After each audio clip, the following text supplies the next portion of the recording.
تو باقی جو عرب ملک ہیں ان کو لے کے غزہ میں کچھ کروانے کا ارادہ ہے. مسئلہ یہ ہے کہ زیادہ کلیئرلی چیز سامنے آ جاتی اگر بینجامن نیتن یاہو مان جاتے. کیونکہ پرسوں کی ہی بات ہے کہ ڈونلڈ ٹرمپ نے کہا کہ میں جو ہے ایک ڈیل کرانے والا ہوں. لیکن ڈیل میں دو پارٹیز ہوتی ہیں. اب ایک پارٹی جو ہے بینجامن نیتن یاہو وہ تو کہہ رہا ہے کہ میں نے پیچھے نہیں ہٹنا. تو اگر اس نے نہیں ہٹنا تو پھر یہ غزہ میں فورس کیسے ڈپلوائے ہوگی, کون کرے گا؟ اور اگر ہو جاتی ہے تو سوال اٹھتا ہے کہ رولز آف انگیجمنٹ کیا ہوں گے. دیکھیں یونائٹڈ نیشنز کے تو رولز آف انگیجمنٹ ہمیں پتہ ہے نا, کہ وہ ان کی گاڑیوں پہ ایک وائٹ اور یا بلو خیال میں جھنڈا ہوتا ہے یونائٹڈ نیشنز کا. پھر یہ کہ وہ صرف پیس کیپنگ کے لیے ہوتے ہیں, وہ گولی نہیں چلاتے. یہ نئی فورس جو بنے گی وہ کیا کرے گی, اس کی بات کون سنے گا؟ اسرائیلی سنیں گے, فلسطینی سنیں گے, حماس سنے گا, کون سنے گا؟ تو دوسرا مسئلہ بڑا یہ ہے. تیسرا ہے جو وہ یہ ہے کہ بگرام چاہیے ڈونلڈ ٹرمپ کو. اب بوٹس آن گراؤنڈ اپنے تو خود تو نہیں وہ جا رہے, تو کون کرے گا؟ اور اس میں میرے خیال میں وہ کیپٹلائز کرنا چاہ رہے ہیں جو پاکستان آرمی اور آرمی چیف جو ہیں, فیلڈ مارشل عاصم منیر, ان کو جو ناراضگی ہے طالبان کے ساتھ, غصہ ہے کہ وہ تحریک طالبان پاکستان کو کنٹین نہیں کر پا رہے, مانتے نہیں ہیں, پاکستان میں حملے ہو رہے ہیں, فوجی مر رہے ہیں. تو اس کو کرنے کے لیے مطلب کہ Donald Trump would like to capitalise اس غصے پہ کہ چلو ان سے کروا لو. تو ایک یہ چیز ہو گئی. چوتھی چیز کیونکہ میں نے تین چیزیں کہی تھی لیکن چوتھی چیز ایڈ کرتی ہوں, وہ ہے پیسے, ریئر ارتھ منرلز. مطلب یہ کہ وہ جیسے میری ایک دوست نے, برطانیہ میں ہم بڑ کر رہے تھے یہاں کے حالات کے بارے میں, تو اس نے ہنس کے کہا یہ پاکستان ہے انگلش میں. تو امریکہ بھی پاکستان ہے آج کل انگلش میں, کیونکہ سب بے ایمانیاں, کرپشن وغیرہ سب ہوتی ہے. اور آپ کی توجہ میں دلانا چاہوں گی, کل کی ایک بڑی زبردست آرٹیکل چھپا ہے نیو یارک ٹائمز میں, جس میں انہوں نے لکھا ہے, جو جرنلسٹ ہے مجھے اس وقت ان کا نام بھول رہا ہے, بلکہ میں آپ کو بتاتی ہوں, ایک منٹ اگر آپ مجھے یو بیئر ود می, کہ وہ جو ہے سٹوری جو ہے اس کا ٹائٹل ہے یہ ہے جی, وے مڈ ایسٹ انوائے پچ پیس, ہز سن پچ انویسٹرز.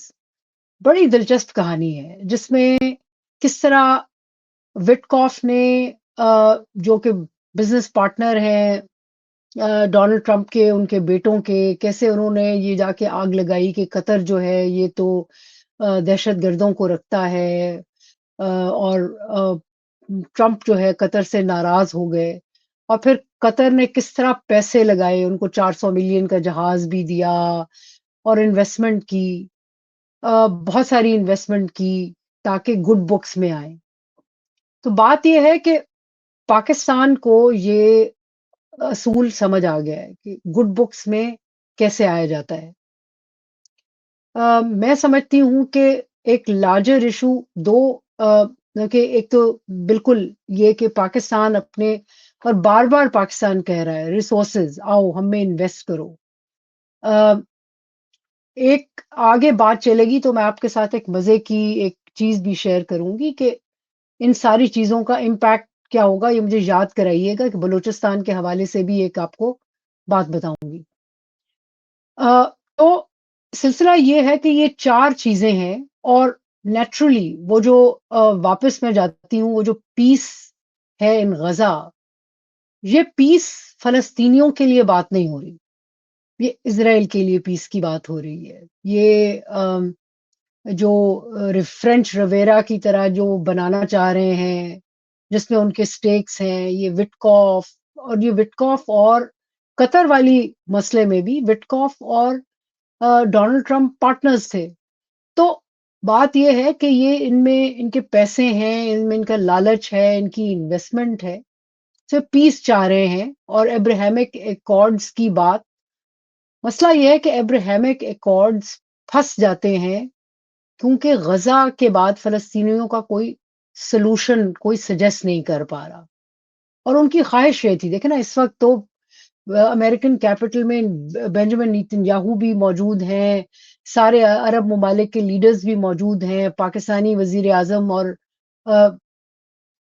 نہیں اس کو ریفریز کرتی ہوں، Pakistani field marshal army chief accompanied by Pakistani prime minister بھی وہاں موجود ہیں.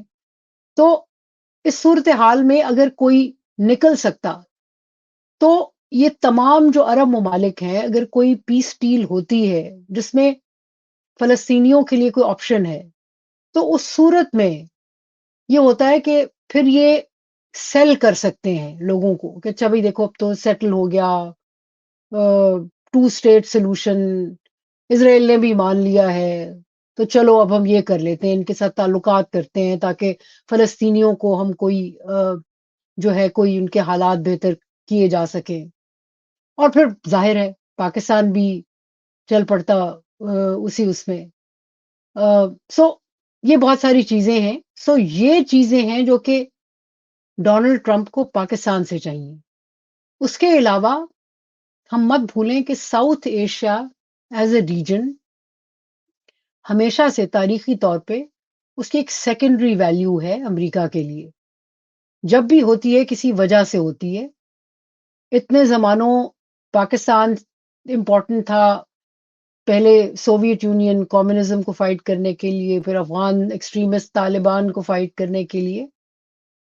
اب جو ہے پھر اس کے بعد انڈیا جو تھا وہ پارٹنر بنا لیا گیا، اس لیے کہ انڈیا کو سمجھا گیا کہ یہ ایک بڑے ملک ہے جو کہ آنکھوں میں آنکھیں ڈال کے چائنا کے دیکھے گا اور جنگ لڑے گا. لیکن امریکنز نے ریئلائز کیا کہ یہ چائنا سے اتنے کین نہیں ہے لڑنے وڑنے کے لیے.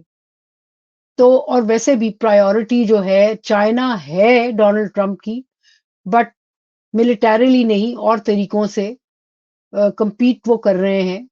بگرام بھی ان کو اس لیے چاہیے کہ ان کو چائنا پہ نظر رکھنے کے لیے ایک لسننگ پوسٹ چاہیے. انہوں نے ریئلائز کیا کہ جو بائیڈن نے غلط چھوڑ دیا تو اس لیے وہ ریکلیم کرنا چاہتے ہیں، اپنی پریزنس کرنا چاہتے ہیں، ایک پش بیک دینا چاہتے ہیں. بلکہ میں آپ کو مزے کی ایک بات بتاتی چلوں کہ جو پش بیک میں بات آ رہی ہے کہ امریکہ کی اب خاصی ہیوی انویسٹمنٹ ہو رہی ہے کراچی پورٹ ٹرسٹ اور پورٹ قاسم میں، جو کہ ظاہر ہے جس پہ سوالیہ نشان بیجنگ میں اٹھ رہے ہیں. ایک کمپنی ہے ہاکنز یا ہیسٹنگز، امریکن کمپنی ہے جو کہ جا رہی ہے انویسٹمنٹ کرنے کراچی پورٹ ٹرسٹ میں. تو ڈاکٹر عائشہ صدیقہ کا انٹرویو کا پہلا پارٹ اپنے اختتام کو پہنچا. دوسرے پارٹ کے ساتھ جلد حاضر ہوں گا. آپ کے کیا تاثر تھے بتائیں مجھے کامنٹ سیکشن میں. Do like, subscribe and share this content. اپنا خیال رکھیے گا. اگلی بار تک اللہ حافظ.